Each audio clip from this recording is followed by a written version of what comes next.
Sou o aluno Osvaldo Lima Pinheiro, do terceiro ano B, e meu assunto é Geologia. Primeiramente, o que é Geologia? Geologia é a ciência que estuda a origem, a formação, a estrutura, a composição da crosta terrestre e as alterações sofridas ao decorrer do tempo, sendo essas alterações ocasionadas pelos agentes exógenos, que são elementos que influenciam no desgaste da rocha, sendo alguns deles o ar, que por carregar pequenos fragmentos, que quando entram em contato com as rochas, acabam por desgastá-las.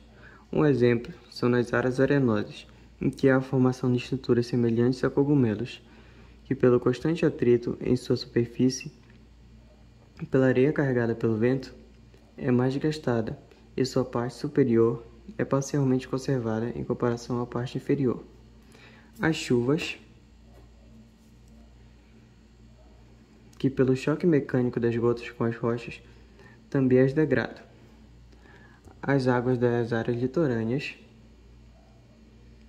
que com os choques das marés acabam gerando grande desgaste, e pelo movimento das correntes dos rios, que gera o desgaste das áreas que estão em constante contato com a água. O gelo, que quando a água entra em frestas e rachaduras nas rochas, posteriormente congela, forçando-as e as quebrando. A temperatura, que se deve ao constante aquecimento pelo sol, seguido do brusco resfriamento pelas chuvas. Com isso, as rochas contraem e dilatam continuamente, o que causa sua fragmentação. Os seres vivos, como os seres humanos que modificam o ambiente conforme a vontade e necessidade. E também o exemplo das árvores, com suas raízes quebrando o solo, e outros animais também. Os agentes exógenos são responsáveis por gerar o intemperismo,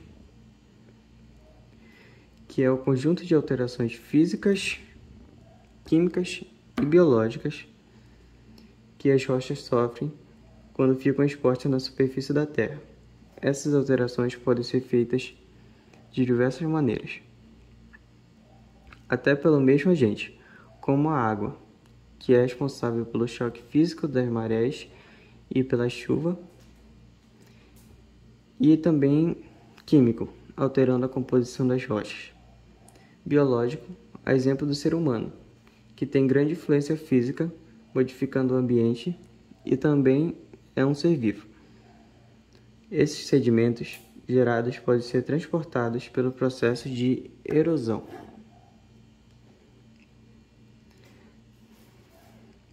Por agentes como vento, água dos rios e chuvas, e pelos seres vivos, que carregam de um local para o outro de forma natural, e o ser humano que muitas vezes conforme a vontade.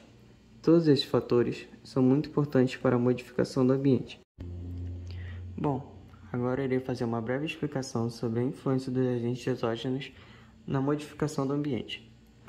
Como sabemos, há início para a formação de desnivelamento da crosta terrestre, é necessário que uma placa se sobreponha sobre a outra, para assim modificar o solo com o desnivelamento. Com isso, é formado desdobramentos modernos, que com o decorrer das eras, a ação de chuvas, do vento, da neve e dos agentes biológicos, como as árvores, vão desgastando essas extremidades da montanha, que estão mais em contato com esses agentes. Com isso, vai gerando os dobramentos modernos, que são áreas de elevada altitude que não chegam a ser montanhas, por conta de não ter a altura necessária e são como planaltos. São áreas planas com terreno elevado. E com a constante influência desses agentes também nesse terreno, a superfície acaba por ficar plana, igualmente como era anterior, com o choque das placas.